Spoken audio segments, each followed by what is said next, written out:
તો દોસ્તો હું આજે આવી ગયો છું ભાવનગર અને ભાવનગરની આજે એવી જગ્યાએ આવ્યો છું કે જેની મુલાકાત અચૂક લેવી જોઈએ। જે ભણતા હોય વિદ્યાર્થીઓ અને જેને સાયન્સ પ્રત્યે ખૂબ જ પ્રેમ હોય તેમને અહીં એકવાર આવીને મુલાકાત તો લેવી જ જોઈએ। તો હું અહીંયા આવી ગયો છું અને જેનું નામ છે રિજનલ સાયન્સ સેન્ટર ભાવનગર। તમને બતાવું એનો નજારો અને અહીંયા કેમ આવવું જોઈએ, કેમ કે અહીંયા એવી બધી સાયન્ટિફિક રિલેટેડ જે વસ્તુઓ છે, પ્રયોગ છે, તે તમામ અહીંયા માહિતી છે અને આપણને પ્રેક્ટિકલ રીતે પણ બતાવે છે કે કઈ રીતના આપણું સાયન્સ કામ કરે છે। તો બતાવું તમને એના સીન। તો આ છે ભાવનગર સાયન્સ સિટી, જોઈ લખ્યું છે રિજનલ સાયન્સ સેન્ટર ભાવનગર, એનો ગેટ છે। તો ફાઇનલી વિજ્ઞાન નગરી એટલે કે સાયન્સ સેન્ટર ભાવનગરમાં અમે પહોંચી ગયા છીએ। PM શ્રી શાળા બાલિંટા પ્રાથમિક શાળાના જે વિદ્યાર્થીઓ છે, શિક્ષક સ્ટાફ અને એસએમસી સભ્યો મળીને અહીંયા આજે મુલાકાત લીધેલી છે।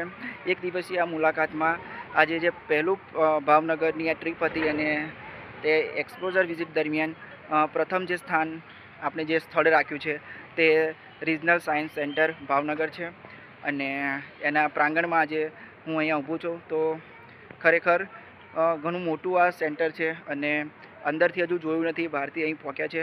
અંદર પણ તમને સીન બતાવીશ કે શું શું જોવાલાયક છે અને કેમ અહીં ગુજરાતના મોટાભાગના જે વિદ્યાલયો છે, મહાવિદ્યાલયો છે અને પ્રાથમિક શાળાઓ છે, તમામ અહીંયા અચૂક આની વિઝિટ કરતા હોય છે, કેમ કે આ જે વિદ્યાર્થીઓ ભણતા હોય અને જેમને સાયન્સ પ્રત્યે રસ હોય અને વધારે જ્ઞાન મેળવવા માગતા હોય તે તમામ મિત્રોએ અચૂક અહીંયા મુલાકાત લેવી જોઈએ। તો હું આવી ગયો છું, બતાવું તમને અંદરના સીન કે અંદર કેવું પ્રકારનું વાતાવરણ છે। તો હું અને સાથી મિત્રો અહીંયા નીકળી પડ્યા છે મુલાકાત લેવા માટે। તમને બાળકો પણ બતાવું, એ પણ અહીંયા જે મુલાકાત લેવા માટે, અંદર જોવા માટે ખૂબ ઉત્સુક છે અને એક લાઇનમાં ઊભા રહે। ગેટ પર અમે પહોંચી ચૂક્યા છીએ અને પાછળ PM શ્રી બાલિંટા પ્રાથમિક શાળાના વિદ્યાર્થીઓ એક લાઇન બંધ ઊભા રહ્યા છે અને 1 બાય 1 લાઇન ટુ લાઇન અંદર આપણે બધું જ જે અંદર મૂક્યું છે એમને જે સાયન્સમાં જે આવે છે તે તમામ અહીં પ્રયોગો ઉપકરણો આપણે જોઈશું। તો અહીંયા બધી જ વિદ્યાર્થીઓની એક લાઈન કરવામાં આવેલી છે અને અહીંયા આપણા જે વિદ્યાર્થીઓ છે તેમની લાઈન કરવામાં આવી છે। હવે 1 બાય 1 આપણે અંદર એન્ટ્રી લઈશું। અહીં અમારો સ્ટાફ જે છે, શિક્ષક મિત્રો, તે તમામ એક વ્યવસ્થિત અને સારું વ્યવસ્થિત વાતાવરણ ઊભું થાય તે રીતે અંદર 1 બાય 1 વિદ્યાર્થીને અંદર મોકલે છે। જોઈએ અંદરના બતાવીએ સીન કે શું છે।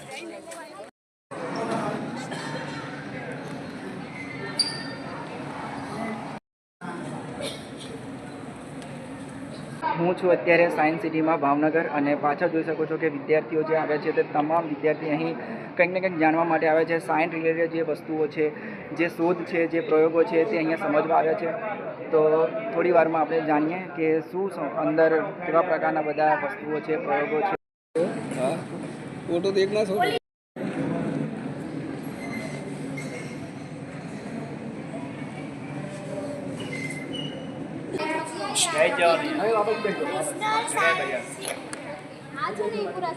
વિવિધ પ્રકારની ગેલેરી છે અને પ્રથમ જે ગેલેરી છે એ મરીન એક્વાટિક ગેલેરી છે। એમાં જે સમુદ્ર જીવો છે તેની અહીં માહિતી આપવામાં આવશે। મસ્ત મજાના અહીંયા બેનર મારેલા છે અને દરિયાઈ જળચર વિશે માહિતી પણ આપવામાં આવી છે, જે તમે ના જાણતા હો તો અહીં વાંચી પણ શકો છો અને જોઈ શકો છો મસ્ત મજાના પોસ્ટર છે।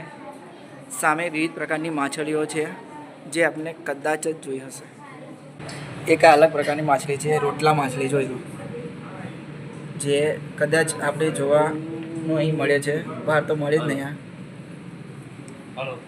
અને આ છે વેલ માછલીનું બચ્ચું છે।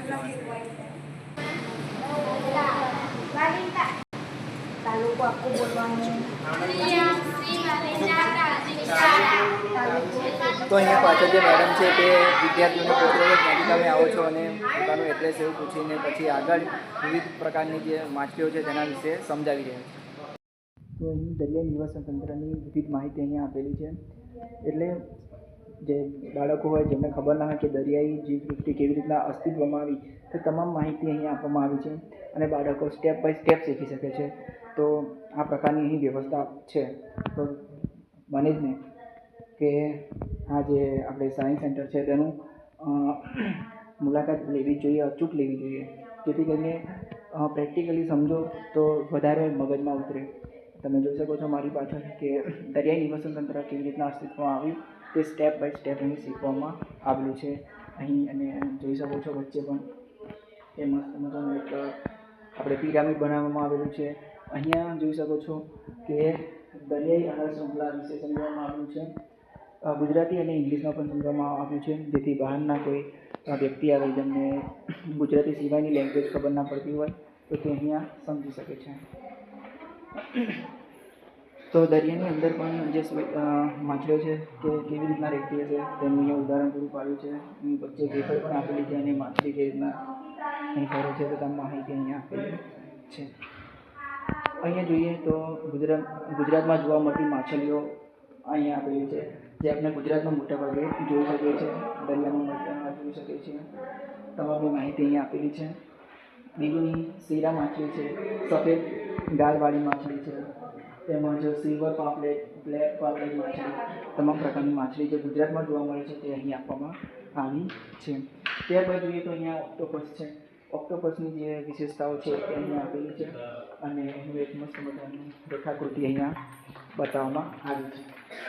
ત્યારબાદ જોઈએ અહીંયા તો આપણે જોઈ શકીએ છીએ કે જાયન્ટ મંગાર, બરાબર, એક પ્રકારની માછલી છે તે આપણે અહીંયા જોવા મળતી નથી. જે મોટાભાગે જે ઊંડા દરિયાઈ વિસ્તાર હોય, એટલેટિક મહાસાગર, પેસિફિક મહાસાગર, તે પ્રકારના દરિયાઈમાં આ માછલી જોવા મળે છે. બીજું આપણે જોઈએ તો વિવિધ પ્રકારના જે પથ્થર છે તેની પણ માહિતી આપવામાં આવી છે.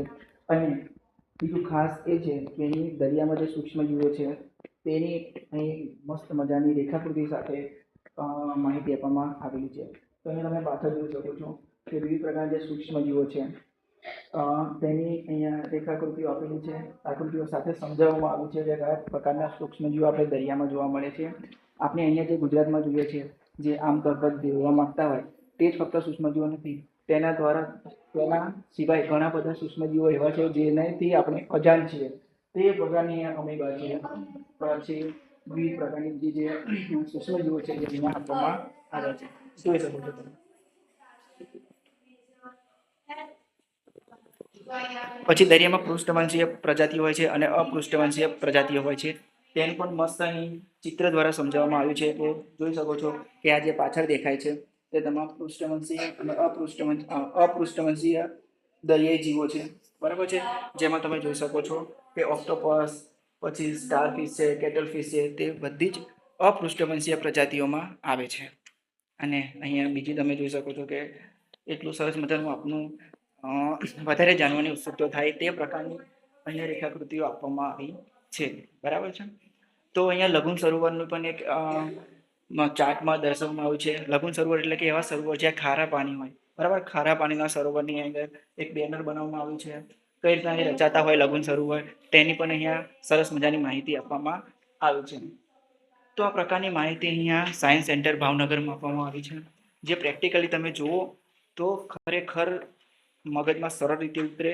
જે વાંચેલા કરતાં જોઈને તમે જે શીખેલા હોય તે અહીં તમને બતાવવામાં આવ્યું છે અને સારી રીતે ચોક્કસપણે અને પૂર્ણ રીતે અહીં બતાવવામાં આવ્યું છે. અહીં જોઈએ કે દરિયાઈ પૃષ્ઠવંશીય પ્રાણીઓ કે જે પૂંછડી ધરાવતા હોય તે પ્રાણીઓ અહીંયા જોઈ શકો છો કે દરિયાઈ પૃષ્ઠવંશીય પ્રાણીઓની આકૃતિ અહીં આપવામાં આવી છે. ઘણી મોટી માછલીઓની અહીં સમાવેશ થાય છે. વેલ માછલી હોય, ગ્રે વેલ હોય, બ્લુ વેલ, તે તમામ માછલીઓ એ મોટા પ્રકારના જે દરિયાઈ જીવો છે કે જે અમુક વાર આપણને હાનિ પણ પહોંચાડી શકે તેની અહીં સમાવેશ થાય છે. તો જોઈ શકો છો તેની રેખાકૃતિઓ.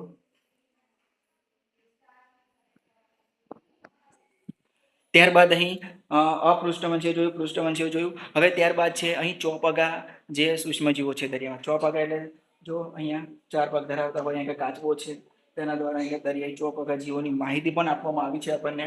ઘણા પેલેરપેટ છે અને આ રીતના કયા જીવો દરિયામાં વસવાટ કરે છે અને તેમને શું કહેવાય તે તમામ માહિતી અહીં આપવામાં આવેલી છે, બરાબર છે.